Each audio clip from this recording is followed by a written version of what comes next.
श्री गुरु गोबिंद सिंह बेसाला। तरो तरा पर पुन पुन सीसा जी पुन पुन सीसा। बंदो बार बार जगदीसा। एकंकार सतगुरु तेह प्रसाद सच होए। वाहिगुरु जी की फतेह है विघ्न विनाशन सोए। जिसमें अमृत ज्ञान है मानक भगत वैराग। गुरु ग्रंथ साहिब उदद बंदो कर अनुराग। गुरु ग्रंथ साहिब उदद बंदो कर अनुराग। सतनाम श्री वाहिगुरु साहिब जी दोहरा। दंपत सेवा करत पे वस्त हुती सब त्यार। भांत भांत भोजन करे महाप्रेम को तार। वाहिगुरु जी का खालसा वाहिगुरु जी की फतेह। पतित पावन भगत वत्सल कृपा निधान अनाथ नाथ जगत गुरु। हाजरा हजूर जहरा जहूर सर्व कला भरपूर सतगुरु श्री गुरु ग्रंथ साहिब जी महाराज जी की छत्र छाया हेठ जुड़ बैठी गुरु की साजी और नवाजी हुई गुरु का खास रूप गुरु खालसा साध संगत जीओ। वड्डिया भागा वाले हो के नेता प्रति गुरु चरणा च जुड़ के सतगुरु जी की कल्याणकारी कथा गुरुदेव के पावन इतिहास की चल रही लड़ीवार कथा बहुत ही अदब सत्कार शरदा दे भावना सहित आप जी सरवण कर रहे। छेवें पातशाह गुरु हरगोबिंद साहब जी ने माता गंगा जी नाल बचन कीते हैं कि माता जी भाई साईं दास जी और बाबा अलमस्त जी सानू आराध रहे ने। भाई साईं दास जी ने नवा मकान चढ़वाया उन्हों की भावना कि असीं परिवार समेत उत्थे चरण पाईए। माता जी तुसीं इदां करो कि अपनियां नूंह राणियां नूं परिवार नूं नाल लै के भाई साईं दास जी दे घर डरोली पहुंचो और उन्हां नूं धीरज दिओ। असीं बाबा अलमस्त जी नूं जाके दर्शन दिंदे हां। उथों उन्हां नूं किरतार्थ करके गुरु नानक साहब के स्थान की मर्यादा बहाल करके वापस छेती नाल डरोली आवांगे। माता जी ने गुरुदेव के बचन सत बचन कह के प्रवान कीते। अपनियां दोनों नूंह राणियां नूं माता दमोदरी जी और सत्कारयोग माता नानकी जी नूं नाल लै के 25 घोड़सवार योधे नाल लै के सिख संगतां नाल लै के माता जी श्री अमृतसर साहब तो तरनताਰਨ साहब ते होर स्थानां ते चरण पाउंदिआं डरोली नगर भाई साईं दास जी के घर पहुंचे हैं। भाई साईं दास जी नूं खबर हुई बड़े अदब नाल दोहां ने बीबी रामो ते भाई साईं दास जी ने माता जी होना का स्वागत किया। चरनां ते आके प्रणाम करके नवे घर विच नवे बने मकान विच डेरा करवाया। जिन्ने सिख आए ने नाल संगत आई है उन्हां दे रहण सहण का प्रबंध किया। घोड़ियां वास्ते ऊंठां वास्ते बैलां वास्ते घाह पट्ठे का प्रबंध किया है। गुरु परिवार के लंगर के प्रबंध विच भाई साईं दास जी तत्पर होकर लगे। बीबी रामो जी बड़े चाह नाल बड़े उत्साह नाल सेवा कर रहे हैं। आओ मन बिरतियां एकाग्र करिए। छेवें पातशाह जी महाराज श्री अमृतसर साहब तो नानक मते नूं चाले पा रहे ने। सरवण करन तो पहला गुरु चरनां दा ध्यान अपने हिरदियां च धारण करदे होए अपनी रसना नूं पवित्र करदे आखो जी सतनाम श्री वाहिगुरु साहिब जी। सतनाम श्री वाहिगुरु साहिब दोहरा। ਦੰਪਤ ਸੇਵਾ ਕਰਤ ਭੇ ਵਸਤ ਹੁਤੀ ਸਭ ਤਿਆਰ। ਦੰਪਤ ਦਾ ਮਤਲਬ ਹੁੰਦਾ ਦੋਵੇਂ, ਦੋਨੋਂ ਜਣਿਆਂ ਨੇ, ਯਾਨੀ ਕਿ ਭਾਈ ਸਾਈਂ ਦਾਸ ਜੀ ਔਰ ਬੀਬੀ ਰਾਮੋ ਜੀ ਨੇ ਮਾਤਾ ਜੀ ਔਰ ਮਾਤਾ ਨਾਨਕੀ ਜੀ, ਮਾਤਾ ਦਮੋਦਰੀ ਜੀ ਔਰ ਸਾਰੇ ਸਿੱਖਾਂ ਦੀ ਸੇਵਾ ਟਹਿਲ ਉਹ ਕੀਤੀ ਆ। ਰਾਸ਼ਨ ਘਰ ਵਿੱਚ ਤਿਆਰ ਕਰਕੇ ਰੱਖਿਆ ਸੀ। ਜਿਹੜੀਆਂ ਜਿਹੜੀਆਂ ਰਸਤਾਂ ਬਸਤਾਂ ਚਾਹੀਦੀਆਂ ਸਨ ਉਹ ਭਾਈ ਸਾਈਂ ਦਾਸ ਜੀ ਨੇ ਸਭ ਘਰ ਵਿੱਚ ਪ੍ਰਬੰਧ ਕਰਕੇ ਪਹਿਲੋਂ ਹੀ ਰੱਖਿਆ ਹੋਇਆ ਸੀ। ਭਾਂਤ ਭਾਂਤ ਭੋਜਨ ਕਰੇ ਮਹਾ ਪ੍ਰੇਮ ਕੋ ਧਾਰ। ਭਾਂਤ ਭਾਂਤ ਦੇ ਭੋਜਨ ਤਿਆਰ ਕੀਤੇ ਨੇ ਮਾਤਾ ਜੀ ਦੇ ਨਿਮਿਤ, ਗੁਰੂ ਕੇ ਮਹਿਲਾਂ ਦੇ ਨਿਮਿਤ। ਅਨੇਕ ਪ੍ਰਕਾਰ ਦੇ ਭੋਜਨ, ਲੰਗਰ, ਮਿਸ਼ਟਾਨ ਉਹ ਭਾਈ ਸਾਈਂ ਦਾਸ ਔਰ ਬੀਬੀ ਰਾਮੋ ਜੀ ਨੇ ਤਿਆਰ ਕੀਤੇ ਹਨ। ਚੌਪਈ ਰਾਮੋ ਤ੍ਰਿਪਤ ਸਾਈਂ ਦਾਸ।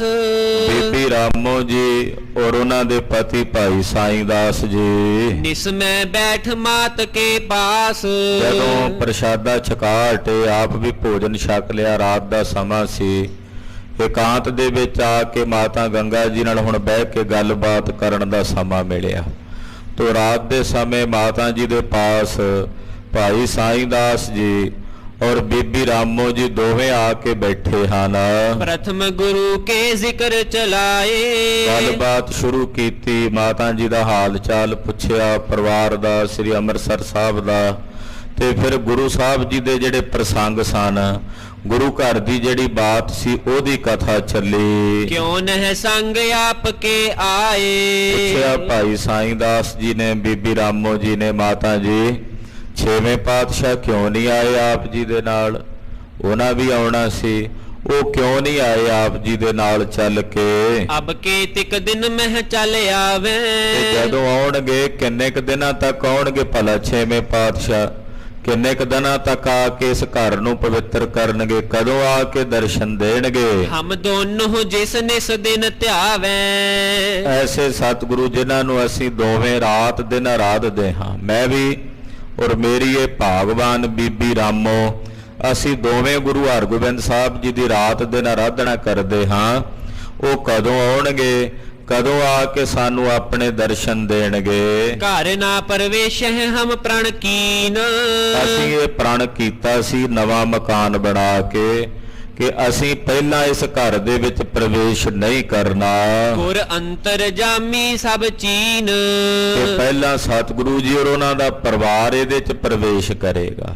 ਤੋ ਛੇਵੇਂ ਪਾਤਸ਼ਾਹ ਜੀ ਅੰਤਰਜਾਮੀ ਨੇ, ਉਹਨਾਂ ਨੇ ਸਾਡੇ ਦਿਲ ਦੀ ਬੁੱਝ ਲਈ ਹੈ, ਸਾਡੇ ਹਿਰਦੇ ਦੀ ਜਾਣ ਲਈ ਹੈ। ਸ਼੍ਰੀ ਗੰਗਾ ਤਬ ਸਕਲ ਬਤਾਈ। ਤੇ ਉਹਨਾਂ ਨੇ ਆਪ ਜੀ ਨੂੰ ਭੇਜ ਦਿੱਤਾ, ਪਰ ਉਹ ਆਪ ਨਹੀਂ ਆਏ। ਕਦੋਂ ਆਉਣਗੇ ਭਲਾ ਛੇਵੇਂ ਸਾਹਿਬ? ਸੁਣ ਕੇ ਮਾਤਾ ਗੰਗਾ ਜੀ ਬੋਲੇ, ਦੱਸਣ ਲੱਗੇ, ਕਹਿਣ ਲੱਗੇ, ਉਤ ਕੀ ਹੁਤੀ ਅਧਿਕ ਸਹਸਾਈ। ਕਹਿਣ ਲੱਗੇ ਭਾਈ ਸਾਈਂ ਦਾਸ ਜੀ ਤੁਹਾਡੇ ਪ੍ਰੇਮ ਦੇ ਵਸੀਕਾਰ ਹੋ ਕੇ ਸਤਿਗੁਰੂ ਜੀ ਨੇ ਤੁਹਾਨੂੰ ਧੀਰਜ ਦੇਣ ਲਈ ਸਾਨੂੰ ਇੱਥੇ ਭੇਜ ਦਿੱਤਾ ਹੈ। ਪਰ ਜਿੱਧਰ ਸਤਿਗੁਰੂ ਜੀ ਨੇ ਜਾਣਾ ਉਧਰ ਜਾਣਾ ਜ਼ਰੂਰੀ ਸੀ। ਪਹਿਲਾਂ ਉਧਰ ਜਾਣ ਦੀ ਜਲਦੀ ਸੀ ਉਹਨਾਂ ਨੂੰ। ਸ਼੍ਰੀ ਨਾਨਕ ਕੋ ਥਾਨ ਬਿਗਾਰਾ। ਜਾਣਾ ਕਿੱਥੇ ਆ? ਨਾਨਕ ਮਤੇ ਸਾਹਿਬ, ਕਿਉਂਕਿ ਨਾਨਕ ਮਤਾ ਗੁਰੂ ਨਾਨਕ ਸਾਹਿਬ ਦਾ ਸਥਾਨ ਹੈ। ਖਾਲਸਾ ਜੀ ਜਦੋਂ ਸਿੱਧਾਂ ਨਾਲ ਮਹਾਰਾਜ ਗੁਰੂ ਨਾਨਕ ਸਾਹਿਬ ਦੀ ਵਾਰਤਾ ਹੋਈ ਸੀ ਨਾ, ਤੇ ਇੱਥੇ ਸਿੱਧ ਹਾਰ ਗਏ ਸੀ ਮਹਾਰਾਜ ਜੀ ਦੇ ਸਾਹਮਣੇ। ਸਿੱਧਾਂ ਨੇ ਕੀ ਕੀਤਾ? ਇੱਕ ਸਕੀਮ ਵਰਤੀ। ਮਹਾਰਾਜ ਸੱਚੇ ਪਾਤਸ਼ਾਹ ਨੂੰ ਕਹਿਣ ਲੱਗੇ ਵੀ ਇਹ ਧਰਤੀ ਬੋਲ ਕੇ ਦੱਸੇਗੀ ਕਿਹਦੀ ਹੈ। ਇਹਨਾਂ ਨੇ ਕੀ ਕੀਤਾ? ਇੱਕ ਛੋਟਾ ਜਿਹਾ ਬਾਲਕ ਜ਼ਮੀਨ ਪੁੱਟ ਕੇ ਤੇ ਥੱਲੇ ਉਹਨੂੰ ਦਬ ਦਿੱਤਾ। ਉੱਤੋਂ ਇਸ ਤਰੀਕੇ ਦੇ ਨਾਲ ਮੋਹਰਾ ਰੱਖਿਆ ਵੀ ਥੱਲੋਂ ਉਹਨੂੰ ਸਾਹ ਵੀ ਆਉਂਦੇ ਰਹਿਣ। ਉਹਨੂੰ ਕਿਹਾ ਜਦੋਂ ਅਸੀਂ ਪੁੱਛਾਂਗੇ ਤੇ ਤੂੰ ਜਵਾਬ ਦੇਣਾ ਮੈਂ ਗੋਰਖ ਦੀ ਹਾਂ। ਆਵਾਜ਼ ਮਾਰ ਕੇ ਕਹਿਣ ਲੱਗੇ ਧਰਤੀ ਕਿਹਦੀ ਹੈ? ਕਹਿਣ ਲੱਗੀ ਜੀ ਮੈਂ ਗੋਰਖ ਦੀ ਹਾਂ। ਥੱਲਿਓਂ ਬੋਲਦਾ ਤਾਂ ਉਹ ਬਾਲਕ ਸੀ। ਦੁਬਾਰਾ ਫਿਰ ਬੋਲ ਪੁੱਛਿਆ ਕਿਹਦੀ? ਤੂੰ ਧਰਤੀ ਕਿਹਦੀ ਹੈ? ਉਹ ਫਿਰ ਬੋਲਿਆ, ਕਹਿੰਦਾ ਗੋਰਖ ਦੀ। ਜਦੋਂ ਤੀਜੀ ਵਾਰ ਬੋਲਣ ਲੱਗਾ ਤਾਂ ਮਹਾਰਾਜ ਜੀ ਕਹਿੰਦੇ ਅਜੇ ਤੂੰ ਬੋਲਣ ਜੋਗਾ ਹੈ? ਕਹਿੰਦੇ ਥੱਲੇ ਕੋਈ ਭਿਆਨਕ ਸੱਪ ਲੜਿਆ ਤੇ ਉਹ ਬਾਲਕ ਦੀ ਮ੍ਰਿਤੂ ਹੋ ਗਈ। ਤੀਜੀ ਵਾਰ ਧਰਤੀ ਚੋਂ ਆਵਾਜ਼ ਨਹੀਂ ਆਈ। ਯੋਗੀਆਂ ਦਾ, ਸਿੱਧਾਂ ਦਾ ਪਾਜ ਪਖੰਡ ਉਗੜ ਕੇ ਸਾਹਮਣੇ ਆ ਗਿਆ। ਮਹਾਰਾਜ ਗੁਰੂ ਨਾਨਕ ਸਾਹਿਬ ਨੂੰ ਕਹਿਣ ਲੱਗੇ ਜੀ ਤੁਸੀਂ ਦੱਸੋ, ਹੁਣ ਤੁਸੀਂ ਪੁੱਛੋ ਇਹ ਧਰਤੀ ਨੂੰ। ਗਰੀਬ ਨਵਾਜ ਜੀ ਨੇ ਆਵਾਜ਼ ਮਾਰ ਕੇ ਭਾਈ ਮਰਦਾਨੇ ਨੂੰ ਕਿਹਾ, ਮਰਦਾਨਾ ਜੀ ਤੁਸੀਂ ਪੁੱਛੋ। ਕਹਿਣ ਲੱਗੇ, ਹੇ ਧਰਤੀ ਤੂੰ ਕਿਹਦੀ ਹੈ? ਆਵਾਜ਼ ਆਈ, ਮੈਂ ਧੰਨ ਗੁਰੂ ਨਾਨਕ ਸਾਹਿਬ ਦੀ ਹਾਂ। ਸਤਿ ਸ੍ਰੀ ਅਕਾਲ। ਤਿੰਨ ਵਾਰੀ ਇਹੀ ਆਵਾਜ਼ ਆਈ ਤੇ ਗੋਰਖ ਮਤੇ ਦਾ ਨਾਂ ਬਦਲ ਕੇ ਮਹਾਰਾਜ ਜੀ ਨੇ ਆਖਿਆ ਅੱਜ ਤੋਂ ਬਾਅਦ ਇਹ ਨਾਨਕ ਮਤਾ ਹੋ ਗਿਆ। ਮਹਾਰਾਜ ਜੀ ਦੇ ਹੱਥਾਂ ਦੇ ਨਾਲ ਸਪਰਸ਼ ਕੀਤਾ ਹੋਇਆ ਬੜਾ ਸੁੰਦਰ ਪਿੱਪਲ ਦਾ ਦਰਖਤ ਸੀ ਉੱਥੇ, ਜਿਹੜਾ ਸਿੱਧਾ ਨੇ ਉਡਾਣਾ ਚਾਹਿਆ ਸੀ। ਮਹਾਰਾਜ ਉਹਦੇ ਥੱਲੇ ਬੈਠੇ ਸੀ, ਇਸ਼ਾਰਾ ਕੀਤਾ ਤੂੰ ਉੱਡੇਗਾ, ਉੱਥੇ ਹੀ ਰੁਕ ਗਿਆ। ਉਹ ਹਵਾ ਦੇ ਵਿੱਚ ਉੱਪਰ ਨੂੰ ਉੱਠਿਆ ਹੋਇਆ ਹੁਣ ਤਾਈਂ। ਯੋਗੀਆਂ ਨੇ ਉਹਨੂੰ ਵੀ ਅੱਗ ਲਾ ਕੇ ਸਾੜ ਦਿੱਤਾ ਸੀ। ਉਹਦੇ ਤੇ ਮਹਾਰਾਜ ਜੀ ਦੇ ਪਾਵਨ ਹੱਥਾਂ ਦੇ ਨਿਸ਼ਾਨ ਸੀ ਗੁਰੂ ਨਾਨਕ ਸਾਹਿਬ ਦੇ।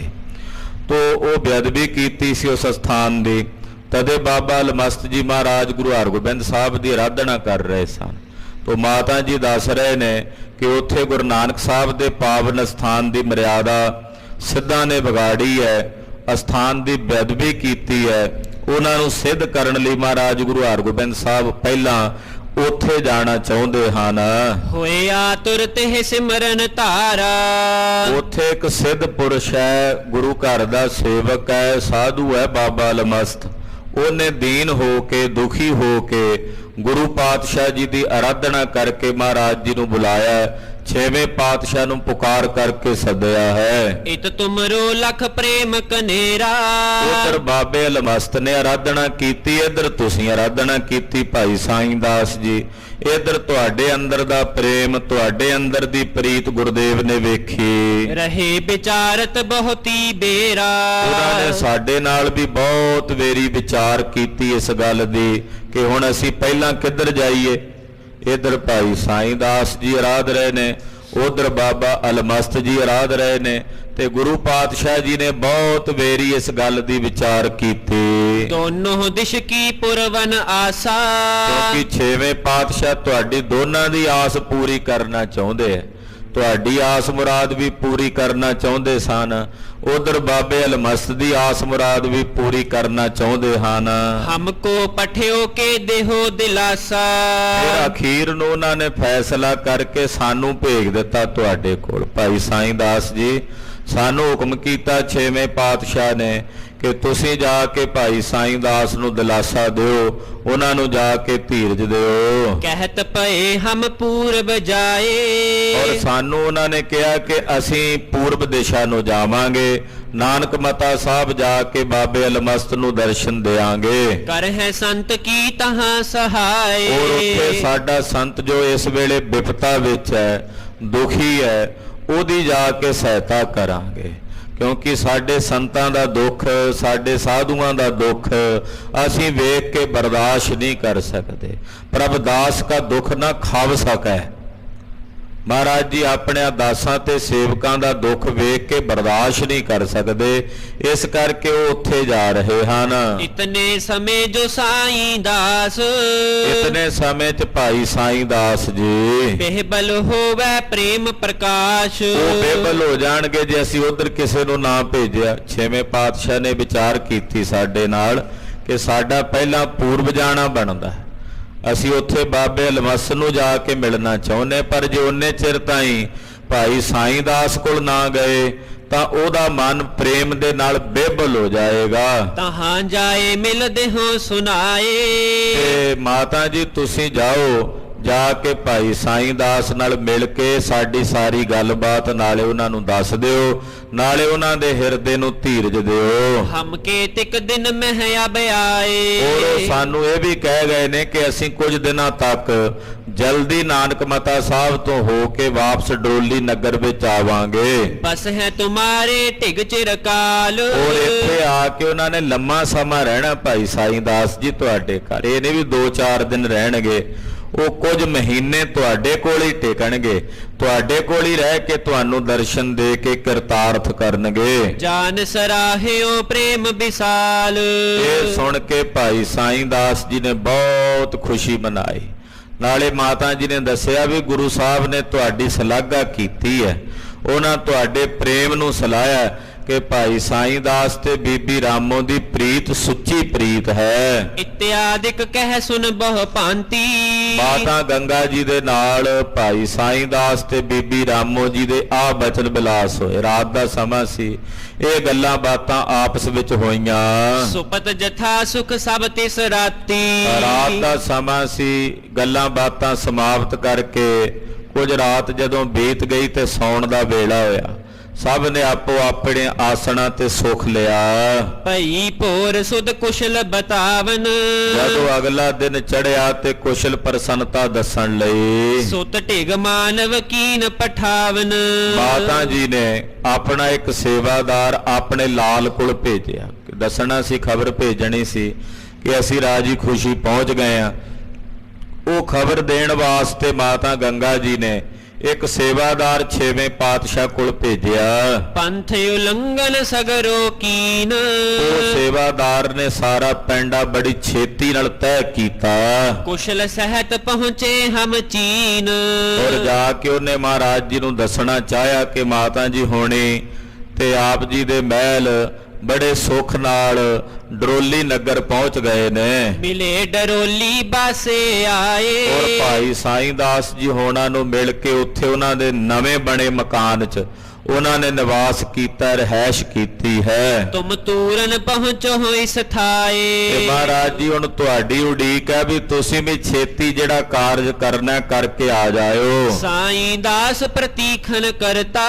ਕਿਉਂਕਿ ਭਾਈ ਸਾਈਂ ਦਾਸ ਜੀ ਤੁਹਾਡੀ ਉਡੀਕ ਕਰ ਰਹੇ ਨੇ। ਉਹਨਾਂ ਦੇ ਮਨ ਵਿੱਚ ਤੁਹਾਡੇ ਦਰਸ਼ਨਾਂ ਦੀ ਬਹੁਤ ਹੀ ਜ਼ਿਆਦਾ ਤੀਵਰ ਪਿਆਸ ਹੈ। ਪ੍ਰੇਮ ਆਪ ਕੋ ਉਰ ਬਹੁ ਧਰਤਾ। ਆਪ ਜੀ ਦਾ ਪਰਮ ਪ੍ਰੇਮ ਉਹਨਾਂ ਦੇ ਹਿਰਦੇ ਵਿੱਚ ਹੈ। ਉਹਨਾਂ ਦੇ ਹਿਰਦੇ 'ਚ ਆਪ ਜੀ ਦੀ ਬਹੁਤ ਹੀ ਡੂੰਘੀ ਤੇ ਗੂੜੀ ਪ੍ਰੀਤ ਹੈ। ਸੁਨਤ ਸੰਦੇਸ਼ ਵਿਸ਼ੇਸ਼ ਭਿਆਨਾ। ਇਹ ਸੁਨੇਹਾ ਸੁਣ ਕੇ ਉਹ ਜਿਹੜਾ ਸੇਵਾਦਾਰ ਸੀ ਮਾਤਾ ਜੀ ਦਾ ਬੜੀ ਛੇਤੀ ਨਾਲ ਵਿਸ਼ੇਸ਼ ਤੌਰ ਤੇ ਚੱਲਿਆ।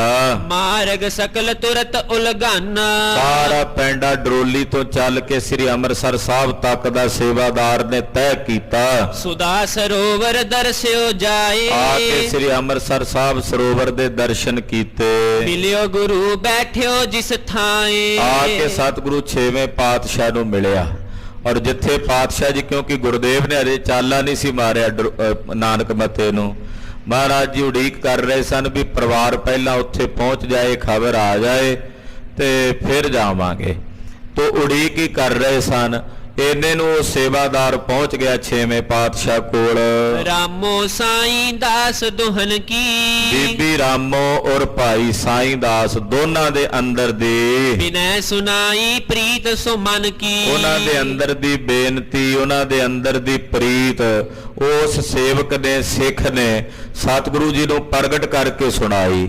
ਮਹਾਰਾਜ ਬਾਬਾ ਸਾਈਂ ਦਾਸ ਜੀ ਔਰ ਬੀਬੀ ਰਾਮੋ ਜੀ ਆਪ ਜੀ ਨਾਲ ਬਹੁਤ ਹੀ ਗੂੜੀ ਪ੍ਰੀਤ ਕਰਦੇ ਨੇ। ਉਹਨਾਂ ਅੰਦਰ ਤੁਹਾਡੇ ਦਰਸ਼ਨਾਂ ਦੀ ਬਹੁਤ ਹੀ ਜ਼ਿਆਦਾ ਤੀਵਰ ਪਿਆਸ ਹੈ। ਤੁਮ ਕੋ ਸਿਮਰਤ ਸਮੈ ਬਿਤਾਵੇ। ਮਹਾਰਾਜ ਤੁਹਾਨੂੰ ਸਿਮਰਦਿਆਂ ਆਰਾਧਦਿਆਂ ਉਹ ਆਪਣਾ ਸਮਾਂ ਬਤੀਤ ਕਰ ਰਹੇ ਨੇ। ਕਬ ਦਰਸ਼ਨ ਹੋਏ ਬਹੁ ਲਲਚਾਵੇ। ਉਹ ਮਨ 'ਚ ਇੱਛਾ ਕਰਦੇ ਨੇ ਵੀ ਕਦੋਂ ਤੁਹਾਡੇ ਦਰਸ਼ਨ ਹੋਣ, ਕਦੋਂ ਆਪ ਜੀ ਦੇ ਦੀਦਾਰ ਹੋਵਣ। ਕਹਿਓ ਮਾਤ ਸੁਨੀਏ ਗੁਰ ਪੂਰਨ। ਇਹ ਪੂਰਨ ਸਤਿਗੁਰੂ ਜੀ ਮਾਤਾ ਜੀ ਨੇ ਬਚਨ ਕਹੇ ਹਨ ਸਾਨੂੰ ਕਹਿਣ, ਆਪ ਜੀ ਦੇ ਕਹਿਣ ਵਾਸਤੇ ਆਪ ਜੀ ਦੇ ਗੋਚਰੇ ਬਚਨ ਕਹੇ ਹਨ। ਤਹਿ ਕਾਰਜ ਕਰ ਆਵਹਿ ਤੂਰਨ।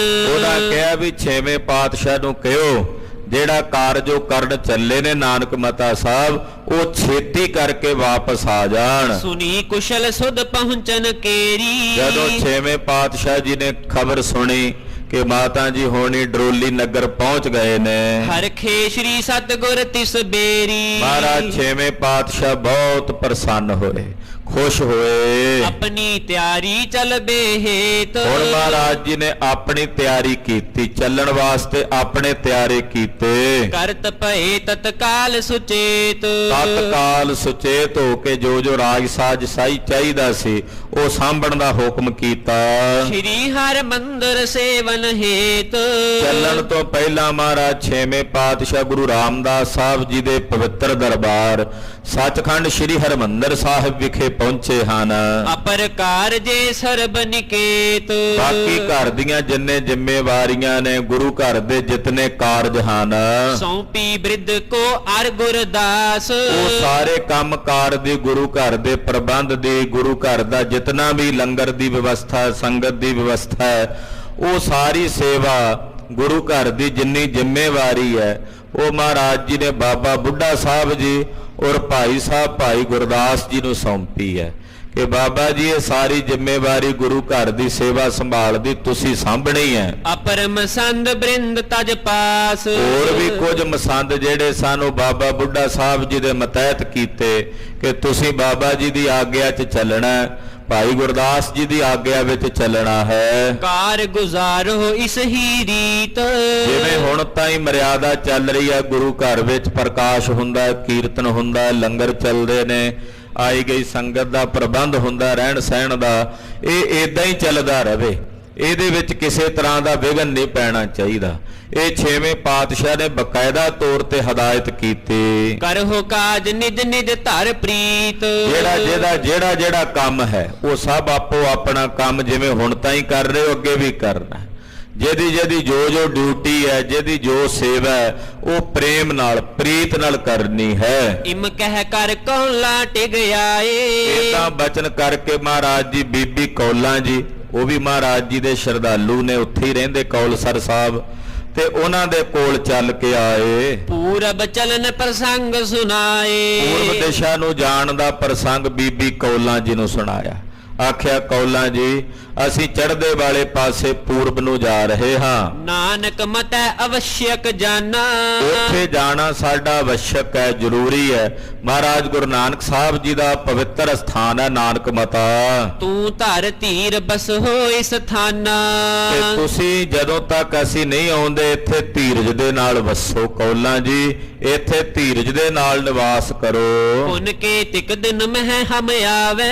ਬਸ ਕੁਝ ਕੁ ਦਿਨਾਂ ਦੀ ਗੱਲ ਹੈ, ਕੁਝ ਦਿਨਾਂ ਬਾਅਦ ਅਸੀਂ ਸਾਰੇ ਕਾਰਜ ਕਰਨ ਤੋਂ ਬਾਅਦ ਵਾਪਸ ਸ੍ਰੀ ਅੰਮ੍ਰਿਤਸਰ ਸਾਹਿਬ ਚੱਲ ਕੇ ਆਵਾਂਗੇ। ਤਹਾਂ ਜਾਏ ਕਰ ਕਾਜ ਬਣਾਵੇ। ਔਰ ਉੱਥੇ ਜਾ ਕੇ ਅਸੀਂ ਜਿਹੜਾ ਕਾਰਜ ਵਿਗੜਿਆ ਹੋਇਆ ਉਹ ਬਣਾਈਏ। ਜਿਹੜੇ ਕਾਰਜ ਵਾਸਤੇ ਉੱਥੇ ਸਾਡਾ ਸੇਵਕ ਸਾਨੂੰ ਆਰਾਧ ਰਿਹਾ, ਉਹ ਕਾਰਜ ਜਾ ਕੇ ਉੱਥੇ ਸਿੱਧ ਕਰ ਆਈਏ। ਸੁਨ ਕੌਲਾਂ ਦੁਰਬਲ ਤਤਕਾਲਾ। ਜਦੋਂ ਮਾਤਾ ਜੀ ਨੇ, ਬੀਬੀ ਕੌਲਾਂ ਜੀ ਨੇ ਸੁਣਿਆ ਨਾ, ਸਤਿਗੁਰਾਂ ਦੇ ਜਾਣ ਦੀ ਗੱਲ ਸੁਣੀ, ਇੱਕਦਮ ਮਾਨੋ ਜਿਵੇਂ ਤਨ ਚੋਂ ਪ੍ਰਾਣ ਨਿਕਲ ਗਏ ਹੋਣ। ਇੱਕਦਮ ਸਰੀਰ ਦੁਰਬਲ ਤੇ ਕਮਜ਼ੋਰ ਹੋ ਗਿਆ। ਮਾਨਿਓ ਬ੍ਰਿਹੋ ਤੇ ਕਸ਼ਟ ਬਿਸਾਲਾ। ਕਿ ਸਤਿਗੁਰਾਂ ਦਾ ਵਿਛੋੜਾ ਪਵੇਗਾ, ਮਹਾਰਾਜ ਜੀ ਜਾਣਗੇ ਮੈਨੂੰ ਛੱਡ ਕੇ। ਉਹ ਬੜਾ ਭਿਆਨਕ ਕਸ਼ਟ ਜਿਹੜਾ ਵਿਛੋੜੇ ਦਾ, ਉਹਨੂੰ ਬੀਬੀ ਕੌਲਾਂ ਜੀ ਨੇ ਆਪਣੇ ਹਿਰਦੇ 'ਚ ਮਹਿਸੂਸ ਕੀਤਾ। ਬੂੰਦੈ ਗਿਰੀ ਬਿਲੋਚਨ ਤਰਨੀ। ਇੱਕਦਮ ਅੱਖਾਂ ਭਰ ਆਈਆਂ ਬੀਬੀ ਜੀ ਦੀਆਂ, ਔਰ ਨੇਤਰ ਜਿਹੜੇ ਸਾਨੂੰ ਸਜਲ ਹੋ ਗਏ। ਹੋਏ ਗਈ ਤਨ ਪੀਤ ਸੋ ਬਰਨੀ। ਇੱਕਦਮ ਚਿਹਰਾ ਪੀਲਾ ਪੈ ਗਿਆ, ਫਿਕਰਮੰਦ ਹੋ ਗਏ ਨਾ, ਅੱਖਾਂ ਭਰ ਆਈਆਂ ਤੇ ਚਿਹਰਾ ਇੱਕਦਮ ਹੀ ਪੀਲਤਣ ਦੇ ਵਿੱਚ ਬਦਲ ਗਿਆ। ਬਨਿਓ ਅਵਸ਼ਯਕ ਰਾਵਰ ਜਾਨਾ। ਕਹਿਣ ਲੱਗੇ ਮਹਾਰਾਜ ਆਪ ਜੀ ਦਾ ਜਾਣਾ ਅਵਸ਼ਕ ਹੈ, ਗਰੀਬ ਨਵਾਜ ਆਪ ਜੀ ਦਾ ਜਾਣਾ ਅਤੀ ਜ਼ਰੂਰੀ ਹੈ। ਭਇਓ ਵਿਯੋਗ ਅਧਿਕ ਦੁਖ ਦਾਨਾ। ਪਰ ਆਪ ਜੀ ਨਾਲ ਮੇਰਾ ਵਿਛੋੜਾ ਹੋਵੇਗਾ, ਇਹ ਵਿਛੋੜਾ ਮੈਨੂੰ ਬਹੁਤ ਜ਼ਿਆਦਾ ਡਾਢਾ ਦੁਖਦਾਈ ਹੋਵੇਗਾ। ਇਹੋ ਵਿਛੋੜਾ ਸਹਿਆ ਨਾ ਜਾਏ, ਇਹ ਵਿਛੋੜਾ ਮੇਰੇ ਕੋਲੋਂ ਸਹਿਆ ਨਹੀਂ ਜਾਣਾ। ਕਹਾਂ ਚਲ ਹੈ ਤਬ ਮੇਰੋ ਚਾਰਾ। ਮਹਾਰਾਜ ਫਿਰ ਮੇਰਾ ਕੀ ਚਾਰਾ ਚੱਲੇਗਾ ਜਦੋਂ ਤੁਹਾਡਾ ਵਿਛੋੜਾ ਪਵੇਗਾ। ਤੁਸੀਂ ਚਲੇ ਜਾਓਗੇ ਤੇ ਮਹਾਰਾਜ ਤੁਹਾਡੇ ਜਾਣ ਤੋਂ ਬਾਅਦ ਮੇਰਾ ਕੀ ਚਾਰਾ ਚੱਲਣਾ। ਨਿਤ ਦਰਸਤ ਸ਼ੁਭ ਦਰਸ ਤੁਮਾਰਾ। ਮਹਾਰਾਜ ਮੈਂ ਨਿਤਾ ਪ੍ਰਤੀ ਆਪ ਜੀ ਦੇ ਸ਼ੁਭ ਦਰਸ਼ਨ ਕਰਦੀ ਹਾਂ, ਆਪ ਜੀ ਦੇ ਸੋਹਣੇ ਦਰਸ਼ਨ ਦੀਦਾਰ ਪਰਸਦੀ ਹਾਂ। ਅਚਉ ਆਹਾਰ ਬਿਨਾ ਅਬ ਦੇਖੇ। ਔਰ ਫਿਰ ਮੈਂ ਭੋਜਨ ਛਕਦੀ ਹਾਂ। ਤੇ ਹੁਣ ਜਦੋਂ ਤੁਸੀਂ ਚਲੇ ਜਾਓਗੇ, ਤੁਹਾਡੇ ਦਰਸ਼ਨ ਕੀਤੇ ਬਿਨਾ ਮੈਂ ਭੋਜਨ ਕਿਵੇਂ ਖਾਵਾਂਗੀ। ਮੈਂ ਤਾਂ ਮਨ 'ਚ ਪ੍ਰਣ ਕੀਤਾ ਕਿ ਤੁਹਾਡੇ ਦਰਸ਼ਨ ਕਰਕੇ ਭੋਜਨ ਛਕਦੀ ਆ, ਤੁਹਾਡੇ ਟੁਰ ਗਿਆ ਕਿਵੇਂ ਦਰਸ਼ਨ ਕੀਤੇ ਬਿਨਾ ਭੋਜਨ ਛਕਾਂਗੀ। ਮੋਹ ਕੋ ਬਣੀ ਅਯੋਗ ਵਿਸ਼ੇਖੇ। ਮੇਰੇ ਲਈ ਇਹੀ ਸਭ ਤੋਂ ਔਖਾ ਕੰਮ ਹੋਵੇਗਾ ਪ੍ਰਸ਼ਾਦਾ ਛਕਣ ਦਾ। ਹਾਂ ਇਹ ਹੋ ਸਕਦਾ ਕਿ ਜਦੋਂ ਤੱਕ ਤੁਸੀਂ ਦਰਸ਼ਨ ਨਾ ਦਿਓਗੇ ਉਦੋਂ ਤੱਕ ਹੁਣ ਮੈਂ ਭੋਜਨ ਹੀ ਨਾ ਛਕਾਂ, ਮੈਂ ਉਦੋਂ ਤੱਕ ਪ੍ਰਸ਼ਾਦਾ ਹੀ ਨਾ ਛਕਾਂ। ਮਹਾਰਾਜ ਕਿਉਂਕਿ ਤੁਹਾਡੇ ਦਰਸ਼ਨ ਕੀਤੇ ਬਿਨਾ ਮੈਂ ਭੋਜਨ ਨਹੀਂ ਛਕ ਸਕਦੀ। ਨਹੀਂ ਗਰਾਸ ਜਾਏ ਹੈ ਅੰਤਰ, ਮੇਰੇ ਅੰਦਰ ਤਾਂ ਇੱਕ ਬੁਰਕੀ ਨਹੀਂ ਜਾਣੀ ਮਹਾਰਾਜ, ਬੁਰਕੀ ਤਾਂ ਦੂਰ ਰਹੀ, ਪਾਣੀ ਦਾ ਘੁੱਟ ਵੀ ਮੇਰੇ ਅੰਦਰ ਨਹੀਂ ਜਾਣਾ। ਰਹਿ ਲਾਲ ਸਾਰੀ ਦੇ ਨਿਰੰਤਰ, ਮੇਰੇ ਹਿਰਦੇ 'ਚ ਨਿਰੰਤਰ ਇੱਕ ਰਸ ਤੁਹਾਡੇ ਦਰਸ਼ਨਾਂ ਦੀ ਲਾਲਸਾ ਬਣੀ ਰਹਿੰਦੀ ਹੈ। ਗਰੀਬ ਨਵਾਜ ਮੈਂ ਤੋ ਧੀਰਜ ਧਰੋ ਕਨੇਰਾ, ਮਹਾਰਾਜ ਮੈਂ ਤਾਂ ਧੀਰਜ ਰੱਖ ਲਵਾਂ ਕਨੇਰਾ ਬਹੁਤਾ, ਜੇ ਕਰ ਹੋਏ ਸਥਿਰ ਮਨ ਮੇਰਾ। ਪਰ ਜੇ ਮੇਰਾ ਮਨ ਟਿਕੇ ਤੇ ਤਾਂ ਆ ਨਾ, ਮੈਂ ਤਾਂ ਧੀਰਜ ਕਰ ਲਵਾਂ, ਪਰ ਜੇ ਮਨ ਟਿਕੇ ਤਾਂ ਮਹਾਰਾਜ ਸੱਚੇ ਪਾਤਸ਼ਾਹ ਜੀ ਧੀਰਜ ਰੱਖ ਸਕਦੇ ਆ। ਮਹਾ ਕਸ਼ਟ ਤੇ ਛੁੱਟ ਹੈ ਨਾ ਪ੍ਰਾਨਾ, ਮੈਨੂੰ ਤਾਂ ਇਸ ਗੱਲ ਦਾ ਫਿਕਰ ਹੈ ਕਿ ਤੁਹਾਡੇ ਤੁਰ ਗਿਆ, ਤੁਹਾਡੇ ਵਿਛੋੜੇ ਦੇ ਇਸ ਕਸ਼ਟ ਨੂੰ ਨਾ ਸਹਿੰਦਿਆਂ ਕਿਤੇ ਮੇਰੇ ਪ੍ਰਾਣ ਨਾ ਛੁੱਟ ਜਾਣ। ਤੇ ਪ੍ਰਾਣ ਛੁੱਟ ਜਾਣੇ ਦਾ ਡਰ ਨਹੀਂ, ਪਰ ਕਿਤੇ ਤੁਹਾਡੇ ਦਰਸ਼ਨਾਂ ਤੋਂ ਬਿਨਾਂ ਨਾ ਪ੍ਰਾਣ ਛੁੱਟ ਜਾਣ ਮਹਾਰਾਜ, ਇਹ ਮੈਨੂੰ ਡਾਢਾ ਦੁੱਖ ਹੋਵੇਗਾ। ਇਹ ਉਪਾਏ ਕੁਛ ਕਰਹੁ ਬਖਾਨਾ, ਮਹਾਰਾਜ ਇਹਦਾ ਵੀ ਕੋਈ ਉਪਾਅ ਕਰ ਦਿਓ, ਇਹਦਾ ਵੀ ਕੋਈ ਰਾਹ ਦੱਸ ਦਿਓ। ਜੇ ਤਰਸਤ ਤਰਫਤ ਮਰ ਗਈ, ਜੇ ਤੁਹਾਡੇ ਦਰਸ਼ਨਾਂ ਤੋਂ ਬਿਨਾਂ ਮੈਂ ਤਰਸਦੀ ਤੜਫਦੀ ਮਰ ਗਈ, ਜਾਂ ਤੇ ਮੈਂ ਸੁਧ ਸਭ ਕਹਿ ਦਈ। ਮਹਾਰਾਜ ਮੇਰਾ ਇਹ ਜੀਵਨ ਫਿਰ ਕਿਹੜੇ ਕੰਮ ਦਾ ਰਹਿ ਜਾਣਾ ਜੇ ਤਰਸਦਿਆਂ ਤੜਫਦਿਆਂ ਮਰ ਗਈ ਤੁਹਾਡੇ ਦਰਸ਼ਨਾਂ ਤੋਂ ਬਿਨਾਂ। ਇਸ ਕਰਕੇ ਮੈਂ ਪਹਿਲਾਂ ਆਪ ਜੀ ਨੂੰ ਖਬਰ ਦੇ ਦਿੱਤੀ ਹੈ ਕਿ ਬਾਅਦ ਵਿੱਚ ਕਿਤੇ ਆਪ ਜੀ ਨੂੰ ਕੋਈ ਦੱਸ ਨਾ ਸਕੇ ਕਿ ਮੈਂ ਆਪ ਜੀ ਦੇ ਦਰਸ਼ਨਾਂ ਤੋਂ ਬਿਨਾਂ ਤੜਫ ਕੇ ਮਰ ਜਾਣਾ। ਸ਼੍ਰੀ ਹਰਿ ਗੋਬਿੰਦ ਤਬ ਹੈ ਉਚਾਰਾ, ਬੀਬੀ ਕੌਲਾਂ ਜੀ, ਮਾਤਾ ਕੌਲਾਂ ਜੀ ਦੇ ਹਿਰਦੇ ਦੀ ਇਹ ਭਾਵਨਾ ਸੁਣ ਕੇ ਛੇਵੇਂ ਪਾਤਸ਼ਾਹ ਗੁਰੂ ਹਰਗੋਬਿੰਦ ਸਾਹਿਬ ਜੀ ਮੇਰੀ ਪੀਰੀ ਦੇ ਮਾਲਕ ਸਾਹਿਬ ਬੋਲੇ, ਇੱਕ ਛਿਨ ਹੋਏ ਨਿਤ ਦਰਸ ਹਮਾਰਾ। ਕਹਿਣ ਲੱਗੇ ਕੌਲਾਂ ਜੀ ਤੁਹਾਨੂੰ ਰੋਜ਼ਾਨਾ ਬਿਨਾ ਨਾਗਾ ਇੱਕ ਛਿਨ ਮਾਤਰ ਦੇ ਸਮੇਂ ਲਈ, ਛਿਨ ਮਾਤਰ ਦਾ ਸਮਾਂ ਵੀ ਜਿਵੇਂ ਪਲ ਜੇ ਦਾ ਸਮਾਂ ਹੋਵੇ ਉਹਨਾਂ ਕੁ ਸਮਾਂ, ਅੱਖ ਦੇ ਫੋਰ ਜਿੰਨਾ ਸਮਾਂ, ਇੰਨੇ ਕੁ ਸਮੇਂ ਲਈ ਤੁਹਾਨੂੰ ਸਾਡੇ ਦਰਸ਼ਨ ਹੋਇਆ ਕਰਨਗੇ ਰੋਜ਼। ਉਹ ਕਿਵੇਂ ਹੋਇਆ ਕਰਨਗੇ ਉਹ ਵੀ ਦੱਸਦੇ ਨੇ। ਪਾਸ਼ਲ ਰਾਤ ਉਠੋ ਇਸ਼ਨਾਨ ਹੋ, ਉਹਦੇ ਲਈ ਕੀ ਕਰਨਾ ਮਹਾਰਾਜ ਜੀ ਕਹਿੰਦੇ ਇੱਕ ਛਿਨ ਲਈ ਦਰਸ਼ਨ ਹੋਇਆ ਕਰਨਗੇ ਤੁਹਾਨੂੰ ਰੋਜ਼ ਸਾਡੇ, ਪਰ ਉਹਦੇ ਲਈ ਕਰਨਾ ਕੀ ਹੈ? ਪਿਛਲੀ ਰਾਤ ਯਾਨੀ ਕਿ ਪਹਿਰ ਰਾਤ ਰਹਿੰਦਿਆਂ ਅੰਮ੍ਰਿਤ ਵੇਲੇ ਰੋਜ਼ ਉੱਠਣਾ ਹੈ। ਜਪ ਜੀ ਮੁਖ ਤੇ ਪਾਠ ਬਖਾਨ ਹੋ, ਔਰ ਅੰਮ੍ਰਿਤ ਵੇਲੇ ਉੱਠ ਕੇ ਰੋਜ਼ ਸ੍ਰੀ ਜਪਜੀ ਸਾਹਿਬ ਦਾ ਪਾਠ ਕਰਨਾ। ਕੌਲਾਂ ਜੀ ਤੁਸੀਂ ਇਸ਼ਨਾਨ ਕਰਕੇ ਆਸਣ ਲਾ ਕੇ ਬੈਠ ਜਾਣਾ ਚੌਂਕੜਾ ਮਾਰ ਕੇ, ਫਿਰ ਜਪਜੀ ਸਾਹਿਬ ਦਾ ਪਾਠ ਕਰਨਾ ਰੋਜ਼। ਭੋਗ ਪਾਏ ਜਬ ਸੀਸ ਨਿਵਾਵੇ, ਜਦੋਂ ਜਪਜੀ ਸਾਹਿਬ ਦੇ ਪਾਠ ਦਾ ਭੋਗ ਪਾ ਕੇ ਪੰਕਤੀਆਂ ਪੜਿਆ ਕਰੋਗੇ, ਜਿਨੇ ਨਾਮ ਧਿਆਇਆ ਗਏ ਮਸਕਤ ਕਾਲ, ਨਾਨਕ ਤੇ ਮੁਖ ਉਜਲੇ ਕੀਤੀ ਛੁੱਟੀ ਨਾ। ਇਹ ਕਹਿ ਕੇ ਜਦੋਂ ਤੁਸੀਂ ਭੋਗ ਪਾ ਕੇ ਆਪਣਾ ਸੀਸ ਝੁਕਾਇਆ ਕਰੋਗੇ, ਦਰਸ ਹਮਾਰੋ ਤੂੰ ਤਬ ਪਾਵੇਂ। ਜਦੋਂ ਸੀਸ ਝੁਕਾਓਗੇ ਉਸ ਇੱਕ ਛਿਨ 'ਚ ਤੁਹਾਨੂੰ ਸਾਡੀ ਮੂਰਤ ਦੇ, ਸਾਡੇ ਸਰੂਪ ਦੇ ਦਰਸ਼ਨ ਹੋਇਆ ਕਰਨਗੇ। ਅਸੀਂ ਜਿਵੇਂ ਬੈਠੇ ਜਿਹੋ ਜੀ ਪੁਸ਼ਾਕ ਪਾਈ ਹੋਵੇਗੀ ਅੰਮ੍ਰਿਤ ਵੇਲੇ, ਉਸੇ ਤਰ੍ਹਾਂ ਸਾਡੇ ਦਰਸ਼ਨ ਤੁਹਾਨੂੰ ਇਨ ਬਿਨ ਪ੍ਰਤੱਖ ਹੋਇਆ ਕਰਨਗੇ ਇੱਕ ਛਿਨ ਵਿੱਚ। ਸਭ ਦਰਸ਼ਨ ਕਰ ਲਹੇ ਸੁਖਾਰੋ, ਉਦੋਂ ਤੁਹਾਨੂੰ ਸਾਡੇ ਸਰੂਪ ਦੇ ਖੁੱਲੇ ਦਰਸ਼ਨ ਹੋਣਗੇ। ਬਹੁਰ ਵਿਯੋਗ ਨਾ ਬਾਧਾ ਧਾਰੋ, ਫਿਰ ਤੁਹਾਡੇ ਅੰਦਰ ਇਹ ਵਿਯੋਗ ਦੀ ਵਾਧਾ ਨਹੀਂ ਰਹੇਗੀ, ਇਹ ਵਿਛੋੜੇ ਦੀ ਤੜਫ ਨਹੀਂ ਰਹੇਗੀ। ਜਦੋਂ ਰੋਜ਼ ਸਾਡੇ ਦਰਸ਼ਨ ਹੋਣਗੇ, ਤੁਹਾਨੂੰ ਹੋਣਗੇ ਛਿਨ ਮਾਤਰ ਹੀ, ਪਰ ਹੋਣਗੇ ਜ਼ਰੂਰ। ਤੇ ਤੁਹਾਡੇ ਅੰਦਰ ਦਾ ਇਹ ਵਿਜੋਗ ਦੀ ਵਾਧਾ ਜਿਹੜੀ ਹੈ, ਵਿਛੋੜੇ ਦੀ ਇਹ ਤੜਫ ਹੈ, ਨਹੀਂ ਰਹੇਗੀ। ਕੀ ਜੈ ਹਿਤ ਸੋ ਖਾਨ ਰੋਪਾਨਾ, ਤੇ ਸਾਡੇ ਦਰਸ਼ਨ ਤੁਹਾਨੂੰ ਹੋਣਗੇ, ਤੁਸੀਂ ਭੋਜਨ ਕਰ ਲੈਣਾ। ਤੁਹਾਡਾ ਨੇਮ ਹੈ ਨਾ ਵੀ ਸਾਡੇ ਦਰਸ਼ਨਾਂ ਬਿਨਾ ਭੋਜਨ ਨਹੀਂ ਛਕਦੇ। ਦਰਸ਼ਨ ਹੋ ਜਾਇਆ ਕਰਨਗੇ, ਫਿਰ ਆਪਣਾ ਖਾਨ ਪਾਨ ਭੋਜਨ ਦਾ ਕਰ ਲੈਣਾ। ਹਮ ਹੈ ਪ੍ਰਤੀਖਤ ਰਹੋ ਮਹਾਨਾ, ਔਰ ਸਾਡੀ ਉਡੀਕ ਕਰਦੇ ਰਹੋ, ਕਿਉਂਕਿ ਕੌਲਾਂ ਜੀ ਸਾਡੀ ਉਡੀਕ ਵੀ ਬੜੀ ਵੱਡੀ ਭਗਤੀ ਹੈ। ਇਹੋ ਜੀ ਪ੍ਰੇਮਾ ਭਗਤੀ ਹੈ। ਇਸੇ ਪ੍ਰੇਮਾ ਭਗਤੀ ਨੇ ਸਾਡੇ ਨਾਲ ਮਿਲਾਪ ਦੇ ਪਰਮ ਆਨੰਦ ਨੂੰ ਤੁਹਾਨੂੰ ਬਖਸ਼ਿਸ਼ ਕਰਨਾ ਹੈ। ਹੇ ਸੂਖਮ ਅੰਗੀ ਤਰ ਧੀਰ, ਇਹ ਕੌਲਾਂ ਜੀ ਇਸ ਗੱਲ ਨੂੰ ਸੁਣ ਕੇ ਆਪਣੇ ਹਿਰਦੇ 'ਚ ਧੀਰਜ ਧਾਰੋ। ਆਵਹਿ ਕੇਤਿਕ ਦਿਵਸ ਮਹਿ ਤੀਰ, ਬਸ ਕੁਝ ਦਿਨਾਂ ਦੀ ਬਾਤ ਹੈ, ਅਸੀਂ ਛੇਤੀ ਵਾਪਸ ਚੱਲ ਕੇ ਆਵਾਂਗੇ ਗੁਰੂ ਰਾਮਦਾਸ ਸਾਹਿਬ ਦੀ ਨਗਰੀ ਵਿੱਚ। ਸੁਨ ਹਰਖੀ ਗੁਰ ਧੀਰਜ ਦੀਨ, ਮਹਾਰਾਜ ਜੀ ਦੇ ਬਚਨ ਸੁਣ ਕੇ ਬੀਬੀ ਕੌਲਾਂ ਜੀ ਬਹੁਤ ਪ੍ਰਸੰਨ ਤੇ ਆਨੰਦਿਤ ਹੋਏ ਕਿ ਗੁਰਦੇਵ ਨੇ ਮੇਰੀ ਸਮੱਸਿਆ ਦਾ ਸਮਾਧਾਨ ਦੱਸ ਦਿੱਤਾ ਕਿ ਮੈਂ ਉਹਨਾਂ ਦੇ ਦਰਸ਼ਨਾਂ ਬਿਨਾ ਭੋਜਨ ਜੋ ਨਹੀਂ ਸੀ ਕਰ ਸਕਦੀ, ਹੁਣ ਦਰਸ਼ਨ ਹੋਇਆ ਕਰਨਗੇ। ਨਿਕਸ ਵਹਿਰ ਪੁਨ ਤਿਆਰੀ ਕੀਨ, ਕੌਲਾਂ ਜੀ ਨੂੰ ਦਰਸ਼ਨ ਦੇ ਕੇ ਮਹਾਰਾਜ ਜੀ ਬਾਹਰ ਆਏ ਤੇ ਤਿਆਰੀ ਕੀਤੀ ਚੱਲਣ ਦੀ। ਕੁਛ ਕ ਸੈਨ ਬ੍ਰਿਧ ਕੇ ਟਿਗ ਸ਼ੋਰੀ, ਕੁਝ ਕੁ ਫੌਜ ਮਹਾਰਾਜ ਜੀ ਨੇ ਕੁਝ ਕੁ ਸਿਪਾਹੀ ਬ੍ਰਹਮ ਗਿਆਨੀ ਬਾਬਾ ਬੁੱਢਾ ਸਾਹਿਬ ਜੀ ਦੇ ਕੋਲ ਸ੍ਰੀ ਅੰਮ੍ਰਿਤਸਰ ਸਾਹਿਬ ਪ੍ਰਬੰਧ ਲਈ ਛੱਡ ਦਿੱਤੇ। ਗਮਨੇ ਸ੍ਰੀ ਹਰਮੰਦਰ ਓਰੀ, ਔਰ ਦਰਬਾਰ ਸਾਹਿਬ ਸੱਚਖੰਡ ਸ੍ਰੀ ਹਰਮੰਦਰ ਸਾਹਿਬ ਵੱਲ ਆਏ। ਬੰਦਨ ਕਰੀ ਪ੍ਰਦਛਨਾ ਜਾਏ, ਧੰਨ ਗੁਰੂ ਰਾਮਦਾਸ ਸਾਹਿਬ ਜੀ ਦੇ ਦਰਬਾਰ 'ਚ ਬੰਦਨਾ ਕੀਤੀ, ਚਾਲੇ ਦੀ ਅਰਦਾਸ ਕੀਤੀ ਔਰ ਪਰਿਕਰਮਾ ਕੀਤੀ।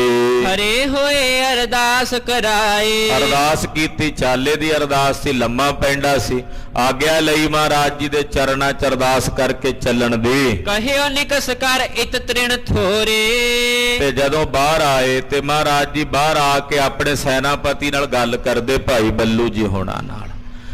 ਮਹਾਰਾਜ ਜੀ ਕਹਿਣ ਲੱਗੇ ਵੀ ਇੱਥੇ ਘਾਹ ਇਸ ਵੇਲੇ ਸ੍ਰੀ ਅੰਮ੍ਰਿਤਸਰ ਸਾਹਿਬ ਦੇ ਇਲਾਕੇ 'ਚ ਥੋੜਾ ਹੈ, ਘਾਹ ਪੱਠਾ ਜਿਹੜਾ ਹਰਾ ਉਹ ਘਟ ਹੈ। ਦੁਰਬਲ ਤਨ ਹੋਏ ਸਭ ਘੋਰੇ, ਤੇ ਘੋੜਿਆਂ ਦੇ ਸਰੀਰ ਦੁਰਬਲ ਹੋ ਰਹੇ ਨੇ। ਘਾਹ ਪੱਠੇ ਬਿਨਾ ਹਰੇ ਬਿਨਾ ਘੋੜੇ ਜਿਹੜੇ ਨੇ ਉਹ ਨਰੋਏ ਨਜ਼ਰ ਨਹੀਂ ਆਉਂਦੇ, ਘੋੜਿਆਂ ਦੇ ਸਰੀਰ ਕਮਜ਼ੋਰ ਹੋ ਰਹੇ ਨੇ। ਜਾਂ ਤੇ ਸੰਗ ਚਲ ਹੋ ਜੇ ਅਹੈ, ਮਹਾਰਾਜ ਜੀ ਨੇ ਹੁਕਮ ਕੀਤਾ ਵੀ ਜਿੰਨੇ ਘੋੜ ਸਵਾਰ ਹੋ ਥੋੜੀ ਫੌਜ ਇੱਥੇ ਰਹਿ ਜਾਏ ਦਰਬਾਰ ਸਾਹਿਬ, ਬਾਕੀ ਜਿੰਨੀ ਫੌਜ ਹੈ ਉਹ ਸਾਡੇ ਨਾਲ ਚੱਲੋ। ਸਭ ਕਰਤਾਰਪੁਰੇ ਪਟ ਰਹੈ, ਕਿੱਥੇ ਚੱਲਣਾ? ਕਰਤਾਰਪੁਰ ਸਾਹਿਬ। ਨਾਨਕ ਮੱਤੇ ਤੱਕ ਤਾਂ ਨਹੀਂ ਨਾ ਸਾਰੀ ਫੌਜ ਲਿਜਾ ਸਕਦੇ। ਤੋ ਮਹਾਰਾਜ ਜੀ ਨੇ ਹੁਕਮ ਕੀਤਾ ਵੀ ਬਾਕੀ ਫੌਜ ਜਿਹੜੀ ਥੋੜੀ ਜਿਹੀ ਸੈਨਾ ਸਾਡੇ ਨਾਲ ਚੱਲੇਗੀ, ਬਾਕੀ ਜਿੰਨੀ ਫੌਜ ਹੈ ਘੋੜ ਸਵਾਰ ਨੇ ਉਹ ਕਰਤਾਰਪੁਰ ਸਾਹਿਬ, ਪੰਜਵੇਂ ਪਾਤਸ਼ਾਹ ਨੇ ਜੋ ਨਗਰ ਵਸਾਇਆ, ਜਲੰਧਰ ਦੇ ਲਾਗੇ ਨਗਰ ਹੈ ਕਰਤਾਰਪੁਰ ਸੋਢੀਆਂ। ਮਹਾਰਾਜ ਜੀ ਕਹਿੰਦੇ ਉੱਥੇ ਚੱਲ ਕੇ ਨਿਵਾਸ ਕਰੋ। ਬੀਚ ਦੁਆਬੇ ਤ੍ਰਿਣ ਤਹਿ ਘਨੇ, ਇਹ ਦੁਆਬੇ ਦਾ ਇਲਾਕਾ ਹੈ ਤੇ ਘਾਹ ਪੱਠਾ ਉੱਥੇ ਬਹੁਤ ਹੈ, ਹਰਿਆਵਲ ਘਾਹ ਉੱਥੇ ਬਹੁਤ ਹੈ। ਘੋੜਿਆਂ ਦੇ ਛਕਣ ਛਕਾਣ ਵਾਸਤੇ ਘਾਹ ਪੱਠਾ ਖੁੱਲਾ ਮਿਲੇਗਾ। ਹੋਏ ਪੁਸ਼ਟ ਹੈ ਪਟ ਸੁਖ ਸਨੇ, ਤੇ ਉੱਥੇ ਘੋੜੇ ਪੁਸ਼ਟ ਹੋ ਜਾਣਗੇ, ਬਲਵਾਨ ਹੋ ਜਾਣਗੇ ਜਦੋਂ ਘਾਹ ਪੱਠਾ ਖੁੱਲਾ ਉਹਨਾਂ ਨੂੰ ਖਾਣ ਨੂੰ ਮਿਲੇਗਾ। ਇਮ ਸਲਾਹ ਕਰ ਚੜੈ ਤੁਰੰਗ, ਇਹ ਤਾਂ ਸਲਾਹ ਕਰਕੇ ਸਾਰਿਆਂ ਨਾਲ ਮਹਾਰਾਜ ਜੀ ਨੇ ਥੋੜੀ ਜੀ ਫੌਜ ਦਰਬਾਰ ਸਾਹਿਬ ਛੱਡੀ, ਥੋੜੇ ਜਿਹੇ ਸੂਰਮੇ ਆਪਣੇ ਨਾਲ ਲਿਜਾਣ ਲਈ ਗੱਲ ਕੀਤੀ ਤੇ ਬਾਕੀਆਂ ਨੂੰ ਕਰਤਾਰਪੁਰ ਸਾਹਿਬ ਛੱਡਣ ਦਾ ਹੁਕਮ ਕੀਤਾ। ਸੈਨਾ ਸਕਲ ਅਰੂਢੀ ਸੰਗ, ਸਾਰੀ ਸੈਨਾ ਮਹਾਰਾਜ ਜੀ ਦੇ ਨਾਲ ਘੋੜਿਆਂ ਤੇ ਸਵਾਰ ਹੋ ਕੇ ਸ੍ਰੀ ਅੰਮ੍ਰਿਤਸਰ ਸਾਹਿਬ ਤੋਂ ਚੱਲ ਪਈ। ਕਰਿਓ ਚਲਨ ਮਾਰਗ ਦਿਨ ਚਾਰ, ਇਹ ਕਹਿੰਦੇ 4 ਦਿਨ ਲੱਗੇ ਕਰਤਾਰਪੁਰ ਸਾਹਿਬ ਤੱਕ ਆਉਂਦਾ। ਰਸਤੇ 'ਚ ਪੜਾ ਦਰ ਪੜਾ ਰੁਕਦਿਆਂ ਮਹਾਰਾਜ ਜੀ ਸਹਿਜੇ ਸਹਿਜੇ ਚੱਲਦੇ ਕਰਤਾਰਪੁਰ ਸਾਹਿਬ 4 ਦਿਨਾਂ 'ਚ ਪਹੁੰਚੇ। ਆਏ ਪਹੁੰਚੇ ਪੁਰ ਕਰਤਾਰ, ਪੰਜਵੇਂ ਪਾਤਸ਼ਾਹ ਜੀ ਮਹਾਰਾਜ ਜੀ ਦੀ ਵਸਾਈ ਨਗਰੀ ਸ੍ਰੀ ਕਰਤਾਰਪੁਰ ਸਾਹਿਬ ਆ ਪਹੁੰਚੇ। ਡੇਰਾ ਕਰਿਓ ਆਪਣੇ ਥਾਨ, ਔਰ ਜਿਹੜਾ ਮਹਾਰਾਜ ਜੀ ਦਾ ਸਥਾਨ ਸੀ ਪੰਜਵੇਂ ਪਾਤਸ਼ਾਹ ਦਾ ਥੰਮ ਸਾਹਿਬ, ਇੱਥੇ ਆ ਕੇ ਮਹਾਰਾਜ ਛੇਵੇਂ ਪਾਤਸ਼ਾਹ ਜੀ ਨੇ ਡੇਰਾ ਕੀਤਾ। ਸੁਖ ਸੋ ਕਰ ਹੈ ਖਾਨ ਰੋਪਾਨ, ਸੁਖ ਨਾਲ ਲੰਗਰ ਪ੍ਰਸ਼ਾਦਾ ਭੋਜਨ ਦਾ ਪ੍ਰਬੰਧ ਹੋਇਆ ਤੇ ਛਕਿਆ। ਸਕਲ ਚਮੂ ਬਸ ਹੈ ਅਬ ਇਹਾਂ, ਹੁਕਮ ਹੋਇਆ ਵੀ ਸਾਰੀ ਫੌਜ ਹੁਣ ਇੱਥੇ ਹੀ ਰਹੇਗੀ, ਜਿੰਨੇ ਘੋੜ ਸਵਾਰ ਨੇ ਸੈਨਾ ਉਹ ਸਭ ਹੁਣ ਇੱਥੇ ਰਹਿਣਗੇ। ਜਾਂ ਤੇ ਗੁਰਮੁਕਾਮ ਕਰ ਤਹਾਂ, ਤੇ ਗੁਰੂ ਸਾਹਿਬ ਦਾ ਹੁਣ ਪੱਕਾ ਡੇਰਾ ਇੱਥੇ ਹੀ ਹੋਵੇਗਾ, ਕੁਝ ਸਮੇਂ ਲਈ ਫੌਜਾਂ ਦਾ ਇੱਥੇ ਹੀ ਰਹਿਣ ਸਹਿਣ ਦਾ ਪ੍ਰਬੰਧ ਹੋਵੇਗਾ। ਭਈ ਭੋਰ ਵੱਡ ਲੱਗਿਓ ਦੀਵਾਨ, ਰਾਤ ਬੀਤ ਗਈ, ਜਿੰਨੇ ਯੋਧੇ ਸਨ ਮਹਾਰਾਜ ਜੀ ਦੇ ਸਭ ਨੇ ਆਪੋ ਆਪਣੇ ਪਤਾ ਸੀ ਵੀ ਇੱਥੇ ਹੁਣ ਕੁਝ ਦਿਨ ਰਹਿਣਾ, ਹੋ ਸਕਦਾ ਕੁਝ ਮਹੀਨੇ ਵੀ ਰਹਿਣਾ ਪਵੇ।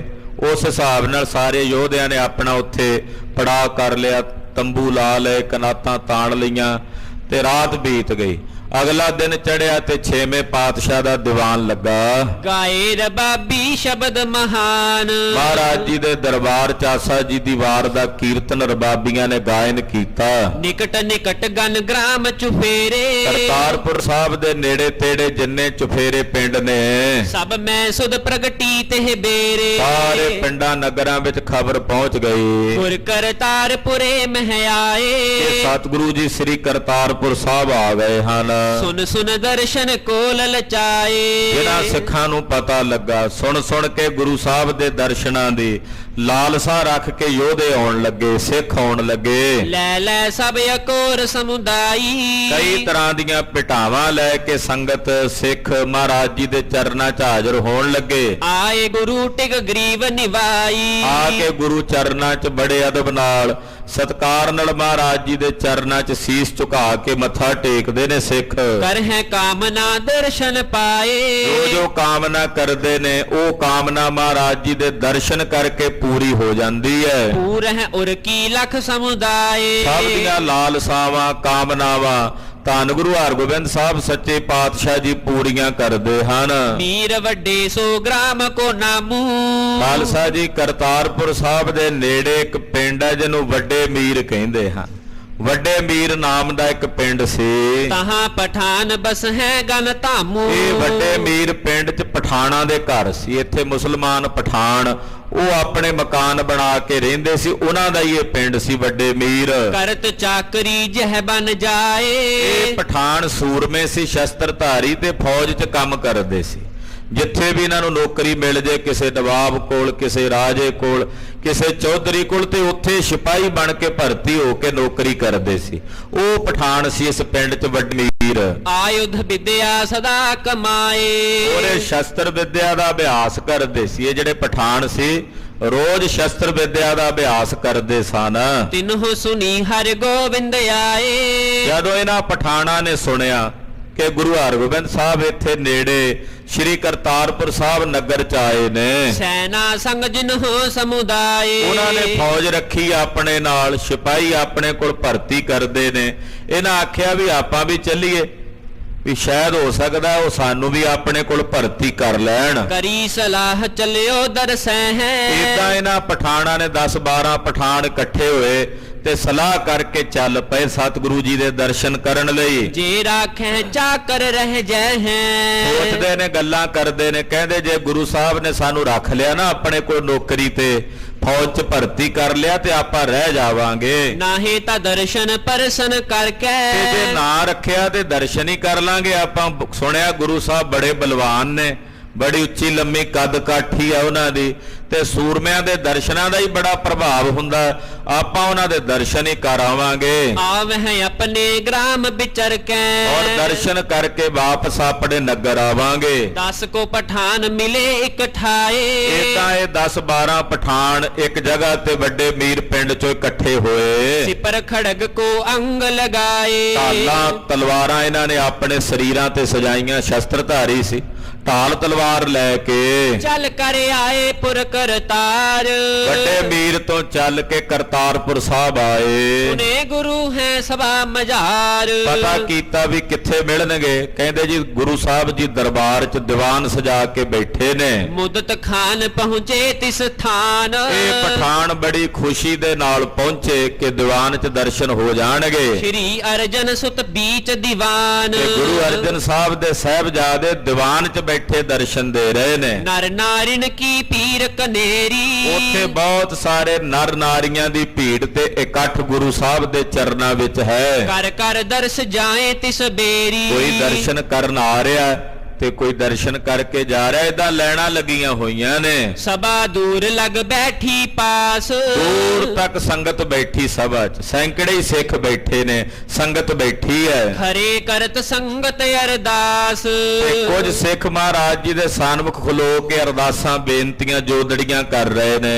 ਨਿਕਟ ਹੋਣ ਕੋ ਥਾਉ ਨ ਪਾਈ। ਇਹ ਪਠਾਨ ਜਦੋਂ ਆਏ ਤੇ ਪਿੱਛੇ ਜੀ ਖਲੋ ਗਏ ਜਾ ਕੇ। ਇਹਨਾਂ ਨੇ ਵੇਖਿਆ ਵੀ ਨੇੜੇ ਹੋਣ ਦੀ ਥਾਂ ਨਹੀਂ ਮਿਲੀ, ਸੰਗਤ ਬਹੁਤ ਜ਼ਿਆਦਾ ਸੀ।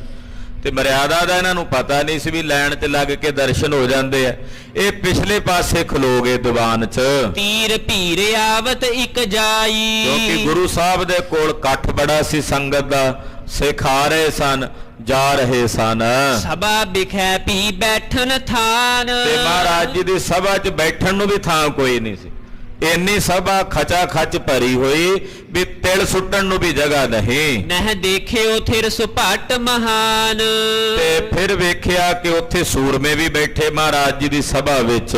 ਕੀਲ ਸਲਾਮ ਤਮਾਮ ਪਠਾਨ। ਉਹ ਪਠਾਨ ਪਿੱਛੇ ਹੀ ਖਲੋਤੇ ਸਭਾ 'ਚ, ਤੇ ਪਿੱਛੋਂ ਹੀ ਖਲੋਤਿਆਂ ਉਹਨਾਂ ਨੇ ਗੁਰੂ ਸਾਹਿਬ ਨੂੰ ਸਲਾਮ ਕੀਤੀ। ਖਰੇ ਭਏ ਪਛਾਤ ਦੀਵਾਨ। ਤੇ ਦੀਵਾਨ ਦੇ ਪਿਛਲੇ ਪਾਸੇ ਜਿੱਥੇ ਕੋਈ ਜਗ੍ਹਾ ਥੋੜੀ ਜਿਹੀ ਮਿਲੀ ਉਹਨਾਂ ਨੂੰ, ਉੱਥੇ ਖਲੋ ਗਏ। ਕਿਤਿਕ ਕਾਲ ਬੀਤਿਓ ਤਹ ਠਾਂਡੇ।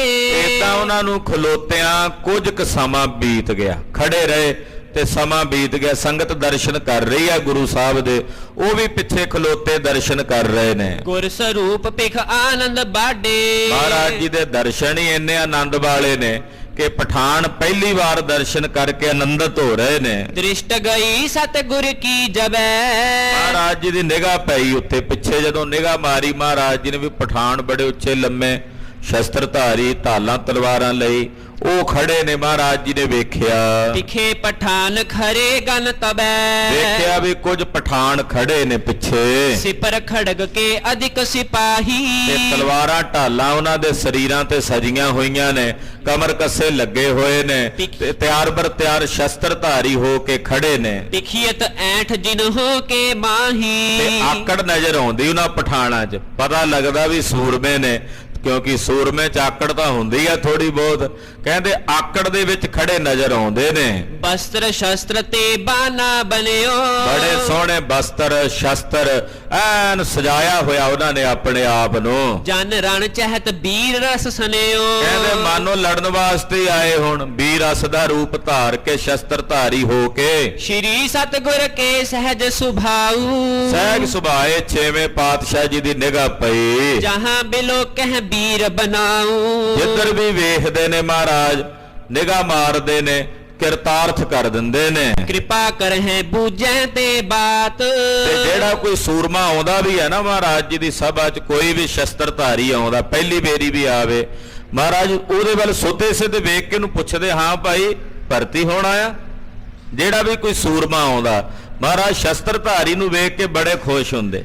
ਸੁਭਾਵਕ ਹੀ ਉਹਦੇ ਵੱਲ ਮਹਾਰਾਜ ਜੀ ਦੀ ਛੇਵੇਂ ਪਾਤਸ਼ਾਹ ਦੀ ਨਿਗਾਹ ਜਾਂਦੀ। ਲਰਬੇ ਜੁਦ ਸ਼ਸਤਰ ਕੇ ਘਾਤ। ਕਿਉਂਕਿ ਮਹਾਰਾਜ ਜੀ ਉਹਨਾਂ ਨੂੰ ਭਰਤੀ ਕਰਦੇ ਆਪਣੇ ਕੋਲ, ਜਿਹੜੇ ਸ਼ਸਤਰਧਾਰੀ ਹੁੰਦੇ, ਪੁੱਛਦੇ, ਹਾਂ ਬਈ ਲੜਨਾ ਆਉਂਦਾ, ਜੰਗ ਯੁੱਧ ਕਰਨਾ ਆਉਂਦਾ, ਕੋਈ ਦਾ ਪੇਚ ਆਉਂਦੇ ਆ ਤੈਨੂੰ ਲੜਨ ਦੇ? ਆ ਤਲਵਾਰ ਪਾਈ ਗਾਤਰੇ ਦੇ ਵਾਰਾਂ ਦਾ ਪਤਾ, ਆ ਢਾਲ ਕਿਵੇਂ ਰੱਖੀ ਦੀ ਹੱਥ 'ਚ, ਆ ਬਰਛੇ ਦੇ ਵਾਰ ਕਿਵੇਂ ਕਰੀਦੇ ਆ? ਮਹਾਰਾਜ ਜੀ ਤਾਂ ਪੁੱਛ ਲੈਂਦੇ ਨਾਲੋਂ ਨਾਲ ਹੀ ਜਿਹੜਾ ਕੋਈ ਸ਼ਸਤਰਧਾਰੀ ਆਉਂਦਾ। ਕਹਿੰਦੇ ਪਾਏ ਨੇ ਸ਼ਸਤਰ, ਚਲਾਉਣੇ ਆਉਂਦੇ ਆ। ਏਦਾਂ ਪਾਤਸ਼ਾਹ ਗੱਲਬਾਤ ਕਰਦੇ ਉਹਨਾਂ ਨਾਲ। ਸੁਨ ਹੈ ਸੁਭਾਟ ਰਣ ਕਥਾ ਸੁਣਾਵੇ। ਜਿਹੜਾ ਕੋਈ ਸੂਰਮਾ ਆਉਂਦਾ ਫਿਰ ਮਹਾਰਾਜ ਉਹਨੂੰ ਪੁੱਛਦੇ, ਕਦੇ ਜੰਗ ਯੁੱਧ ਲੜਿਆ? ਉਹ ਕਹੇ ਜੀ ਹਾਂ। ਫਿਰ ਪੁੱਛਦੇ ਕਿਵੇਂ ਲੜਿਆ? ਉਹ ਜੰਗ 'ਚ ਕੀ ਖਾਸੀਅਤ ਸੀ, ਕਿਹੜੇ ਕਿਹੜੇ ਦਾ ਪੇਚ ਲੈ ਕੇ ਲੜੇ, ਤੁਸੀਂ ਕਿੰਨੇ ਜਣੇ ਸੀ, ਦੁਸ਼ਮਣ ਦੀ ਫੌਜ 'ਚ ਕਿੰਨੇ ਬੰਦੇ ਸੀ? ਏਦਾਂ ਮਹਾਰਾਜ ਸੱਚੇ ਪਾਤਸ਼ਾਹ ਫਿਰ ਜੰਗ ਯੁੱਧ ਦੀਆਂ ਗੱਲਾਂ ਛੇੜ ਲੈਂਦੇ। ਇਮਲਰ ਵੀਰ ਵਿਜੈ ਵੱਡ ਪਾਵੇ। ਉਹ ਦੱਸਦੇ ਮਹਾਰਾਜ ਅਸੀਂ ਏਦਾਂ ਲੜ ਕੇ ਆਏ।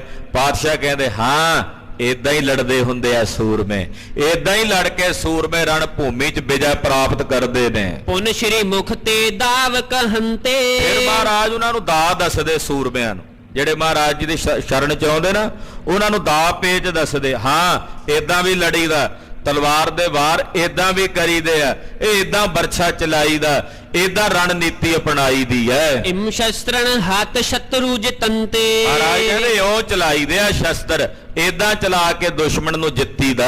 ਜਾਂ ਤੇ ਪਿਖੇ ਪਠਾਨ ਅਗਾਰੀ। ਮਹਾਰਾਜ ਜੀ ਦਾ ਇਹ ਸੁਭਾਅ ਸੀ ਸ਼ਸਤਰਧਾਰੀ ਸੂਰਮਿਆਂ ਵੱਲ ਵੇਖਣਾ। ਜਦੋਂ ਪਠਾਨ ਪਿੱਛੇ ਖੜੇ ਮਹਾਰਾਜ ਜੀ ਦੀ ਉਹਨਾਂ ਤੇ ਵੀ ਨਿਗਾਹ ਪਈ। ਨਿਕਟ ਦਾਸ ਤੇ ਸੰਗ ਉਚਾਰੀ। ਮਹਾਰਾਜ ਜੀ ਦੇ ਲਾਗੇ ਨਾ ਸਤਿਗੁਰਾਂ ਦਾ ਸੇਵਾਦਾਰ ਖੜਾ ਸੀ, ਉਹਨੂੰ ਵੇਖ ਕੇ ਮਹਾਰਾਜ ਜੀ ਕਹਿਣ ਲੱਗੇ, ਇਨ ਖਾਨਨ ਸੋ ਬੁੱਝ ਹੋ ਜਾਏ। ਕਹਿਣ ਲੱਗੇ ਵੀ ਉਹ ਪਿੱਛੇ ਪਠਾਨ ਖੜੇ ਐ, ਸਿੱਖਾ ਜਾ ਕੇ ਉਹਨਾਂ ਪਠਾਨਾਂ ਨੂੰ ਪੁੱਛ, ਕੌਣ ਅਹੋ ਤੁਮ ਕਹਤੇ ਆਏ। ਇਹ ਕੌਣ ਨੇ, ਇਹਨਾਂ ਬਾਰੇ ਪਤਾ ਕਰੋ। ਇਹਨਾਂ ਨੂੰ ਪੁੱਛੋ ਕੌਣ ਨੇ ਤੇ ਕਿੱਥੋਂ ਆਏ ਨੇ। ਦਰਸ਼ਨ ਕਰਹੁ ਕੇ ਕਾਰਜ ਕੋ, ਇਹ ਦਰਸ਼ਨ ਕਰਨ ਆਏ ਨੇ ਜਾਂ ਕੋਈ ਕੰਮ ਹੈ ਇਹਨਾਂ ਨੂੰ, ਇਹ ਪੁੱਛ ਕੇ ਆਓ। ਸੁਨ ਜੋ ਕਹੈ ਆਨ ਕਹੋ ਸੋ, ਉਹ ਪਠਾਨ ਜਿਹੜਾ ਜਵਾਬ ਦੇਣ ਉਹ ਆ ਕੇ ਫਿਰ ਸਾਨੂੰ ਦੱਸਿਓ। ਸੁਨਤ ਸਿੱਖਿਓ ਤਲਾਵਤ ਗਇਓ, ਸੁਣ ਕੇ ਸੇਵਾਦਾਰ ਛੇਤੀ ਨਾਲ ਉਹਨਾਂ ਪਠਾਣਾ ਕੋਲ ਗਿਆ। ਸਤਿਗੁਰ ਦਿਸ਼ ਤੇ ਬੂਝਤ ਭਇਓ। ਮਹਾਰਾਜ ਜੀ ਵੱਲੋਂ ਪੁੱਛਿਆ, ਹਾਂ ਵੀ ਪਠਾਨ ਜਾ ਦਿਓ, ਦੱਸੋ ਸਤਿਗੁਰੂ ਜੀ ਪੁੱਛਦੇ ਆ ਤੁਹਾਡੇ ਬਾਰੇ ਕੌਣ ਹੋ। ਸੁਨ ਖਾਨਨ ਆਨਨ ਤੇ ਭਾਖਾ, ਸੁਣ ਕੇ ਅੱਗੋਂ ਪਠਾਨ ਬੋਲੇ, ਕਹਿਣ ਲੱਗੇ ਹਮ ਆਏ ਦਰਸ਼ਨ ਕੀ ਕਾਂਖਾ। ਕਹਿੰਦੇ ਜੀ ਅਸੀਂ ਤਾਂ ਗੁਰੂ ਸਾਹਿਬ ਦੇ ਦਰਸ਼ਨਾਂ ਦੀ ਇੱਛਾ ਰੱਖ ਕੇ ਆਏ ਹਾਂ। ਨਿਕਟ ਆਪ ਕੇ ਹਮਰੇ ਗ੍ਰਾਮੂ, ਇਹ ਨੇੜੇ ਹੀ ਇੱਕ ਨਗਰ ਆ ਵੱਡੇ ਮੀਰ, ਉੱਥੋਂ ਦੇ ਅਸੀਂ ਰਹਿਣ ਵਾਲੇ ਆ। ਭਾਖੈ ਮੀਰ ਵੱਡੇ ਤਿਸ ਨਾਮੂ, ਮੀਰ ਵੱਡੇ, ਵੱਡੇ ਮੀਰ ਕਰਕੇ ਸਾਡੇ ਪਿੰਡ ਦਾ ਨਾਮ ਹੈ। ਬਸ ਹੈ ਸਮੀਪੀ ਪਿਰ ਹਰ ਖਾਵੇ।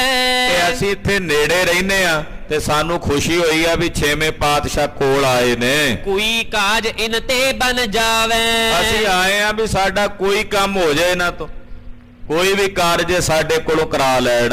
ਸੁਨ ਸਿੱਖਨ ਸਭ ਜਾਏ ਸੁਨਾਇਓ, ਸਿੱਖ ਨੇ ਸੁਣ ਕੇ ਮਹਾਰਾਜ ਛੇਵੇਂ ਪਾਤਸ਼ਾਹ ਨੂੰ ਦੱਸਿਆ। ਬਾਛਤ ਤੁਮ ਦਰਸ਼ਨ ਮਨ ਭਾਇਓ। ਕਹਿਣ ਲੱਗੇ ਮਹਾਰਾਜ ਇਹ ਪਠਾਨ ਤੁਹਾਡੇ ਦਰਸ਼ਨਾਂ ਦੀ ਬਾਂਛਾ ਰੱਖ ਕੇ ਆਏ ਨੇ, ਇਹ ਤੁਹਾਡੇ ਦੀਦਾਰ ਕਰਨ ਲਈ ਆਏ ਨੇ। ਪੁਨ ਗੁਰ ਤਿਨ ਕੀ ਹੀ ਦਿਸ਼ ਦੇਖੇ, ਮਹਾਰਾਜ ਜੀ ਨੇ ਫਿਰ ਇਹਨਾਂ ਪਠਾਨਾਂ ਵੱਲ ਵੇਖਿਆ। ਭਿੰਨ ਭਿੰਨ ਤਨ ਬਲ ਅਵਰੇਖੇ, ਕੱਲੇ ਕੱਲੇ ਪਠਾਨ ਵੱਲ ਵੇਖਿਆ, ਉਹਨਾਂ ਦਾ ਜੁੱਸਾ ਵੇਖਿਆ, ਸਰੀਰ ਵੇਖਿਆ।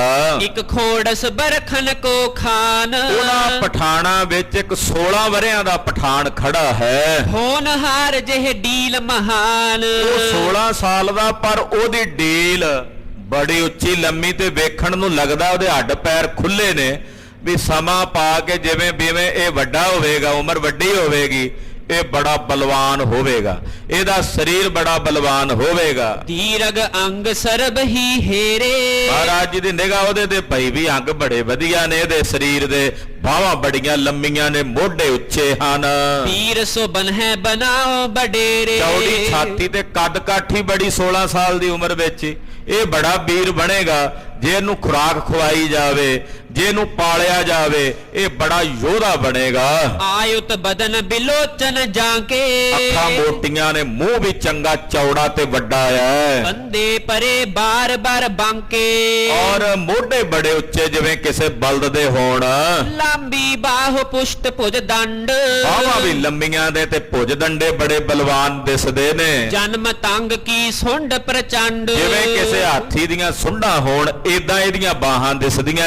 ਬੜ ਵਿਸਤਾਰ ਸਹਿਤ ਦ੍ਰਿੜ ਛਾਤੀ, ਤੇ ਛਾਤੀ ਬੜੀ ਚੌੜੀ ਵਿਸਥਾਰ ਵਾਲੀ ਹੈ। ਸਰਬ ਸਰੀਰ ਸੰਧ ਦ੍ਰਿੜ ਭਾਂਤੀ, ਤੇ ਸਰੀਰ ਦੇ ਜਿਹੜੇ ਜੋੜ ਨੇ ਉਹ ਸਾਰੇ ਮੋٹے ਮੋٹے ਜੋੜ, ਵੱਡੇ ਵੱਡੇ ਜੋੜ ਦਿਸਦੇ, ਗੋਡੇ ਹੀ ਬੜੇ ਮੋٹے ਮੋٹے ਦਿਸਦੇ ਆ, ਬਾਹਾਂ ਦੇ ਜੋੜ ਮੋٹے ਦਿਸਦੇ ਆ, ਤੇ ਪਿੱਛੇ ਜਿਹੜੇ ਮੋਢਿਆਂ ਦੇ ਜੋੜ ਹੁੰਦੇ ਆ ਉਹ ਵੀ ਚੰਗੇ ਭਾਰੇ ਤੇ ਬਲੀ ਦਿਸਦੇ ਨੇ। ਲਾਂਬੀ ਗਰੀਬ ਬਨਿਓ ਸਿਰ ਚੀਰਾ, ਤੇ ਗਰਦਨ ਬੜੀ ਲੰਮੀ ਹੈ, ਉੱਚੀ ਲੰਮੀ ਗਰਦਨ ਹੈ, ਤੇ ਸਿਰ ਤੇ ਪੱਗ ਬੰਨੀ ਹੈ, ਬੜਾ ਸੋਹਣਾ ਸੁਨੱਖਾ ਜਵਾਨ ਹੈ। ਅਪਰ ਸ਼ਰੀਰ ਬਿਖੈ ਬਰ ਚੀਰਾ, ਤੇ ਬਾਕੀ ਹੋਰ ਵੀ ਕੱਪੜੇ ਜਿਹੜੇ ਨੇ ਸਰੀਰ ਤੇ ਬਾਕੀਆਂ ਨੇ ਚੰਗੇ ਪਾਏ ਨੇ, ਪਰ ਇਹਦੇ ਸਰੀਰ ਤੇ ਥੋੜੇ ਜਿਹੇ ਕੱਪੜੇ ਪੁਰਾਣੇ ਜੇ ਨੇ। ਮਹਾਰਾਜ ਜੀ ਨੇ ਵੇਖਿਆ ਵੀ ਬਾਕੀ ਪਠਾਨ ਤਾਂ ਪੂਰੇ ਸਜੇ ਧਜੇ ਨੇ, ਪਰ ਆ ਜਿਹੜਾ 16 ਸਾਲਾਂ ਦਾ ਜਵਾਨ ਖੜਾ ਪਠਾਨ, ਇਹਦੇ ਤਨ ਤੇ ਕੱਪੜੇ ਵੀ ਕੋਈ ਬਹੁਤੇ ਵਧੀਆ ਨਹੀਂ ਪਾਏ ਹੋਏ। ਕਰ ਪਸੰਦ ਰਾਖਨ ਕੋ ਚਾਹ, ਮਹਾਰਾਜ ਜੀ ਨੇ ਪਸੰਦ ਕਰ ਲਿਆ ਉਹਨੂੰ ਵੀ ਇਹਨੂੰ ਰੱਖ ਲਈਏ ਆਪਣੇ ਕੋਲ, ਇਹਨੂੰ ਕਰ ਲਈਏ ਆਪਣੀ ਫੌਜ ਵਿੱਚ ਭਰਤੀ। ਸਰਬ ਪਠਾਨ ਹਕਾਰੇ ਪਾਹ, ਮਹਾਰਾਜ ਜੀ ਨੇ ਸਾਰੇ ਪਠਾਨਾਂ ਨੂੰ ਬੁਲਾ ਲਿਆ ਆਪਣੇ ਕੋਲ। ਆਗਿਆ ਸੁਨਤ ਨਿਕਟ ਚਲ ਆਏ, ਮਹਾਰਾਜ ਸੱਚੇ ਪਾਤਸ਼ਾਹ ਜੀ ਦੀ ਆਗਿਆ ਸੁਣ ਕੇ ਨਾ ਇਹ ਪਠਾਨ ਸਾਰੇ ਮਹਾਰਾਜ ਜੀ ਦੇ ਕੋਲ ਆ ਗਏ ਚੱਲ ਕੇ। ਹਰੇ ਭਏ ਸਤਿਗੁਰ ਸਮੁਹਾਏ, ਸਤਿਗੁਰੂ ਜੀ ਦੇ ਸਨਮੁਖ ਆ ਕੇ ਖਲੋ ਗਏ। ਮਹਾਰਾਜ ਛੇਵੇਂ ਪਾਤਸ਼ਾਹ ਪੁੱਛਦੇ ਇਹਨਾਂ ਨੂੰ, ਹਾਂ ਭਾਈ ਕਿੱਥੋਂ ਆਏ ਹੋ? ਕਹਿੰਦੇ ਜੀ ਵੱਡੇ ਮੀਰ ਪਿੰਡ ਤੋਂ ਆਏ ਆ। ਮਹਾਰਾਜ ਜੀ ਦੀ ਨਿਗਾਹ ਉਹ ਜਿਹੜਾ 16 ਸਾਲਾਂ ਦਾ ਜਵਾਨ ਸੀ ਉਹਦੇ ਤੇ ਪੈ ਗਈ ਸੀ ਵੀ ਇਹਨੂੰ ਰੱਖ ਲਈਏ ਆਪਣੇ ਕੋਲ, ਭਰਤੀ ਕਰ ਲਈਏ, ਜਾਂ ਇਦਾਂ ਕਹਿ ਲੋ ਉਹਦੇ ਕੋਈ ਭਾਗ ਸਵੱਲੇ ਸਨ ਕਿ ਗੁਰੂ ਪਾਤਸ਼ਾਹ ਜੀ ਦੀ ਫੌਜ 'ਚ ਉਹਨੇ ਭਰਤੀ ਹੋਣਾ ਸੀ। ਮਹਾਰਾਜ ਜੀ ਪੁੱਛਦੇ, ਆ ਜਵਾਨ, ਆ 16 ਸਾਲਾਂ ਦਾ ਗੱਭਰੂ, ਇਹਦੇ ਬਾਰੇ ਦੱਸੋ।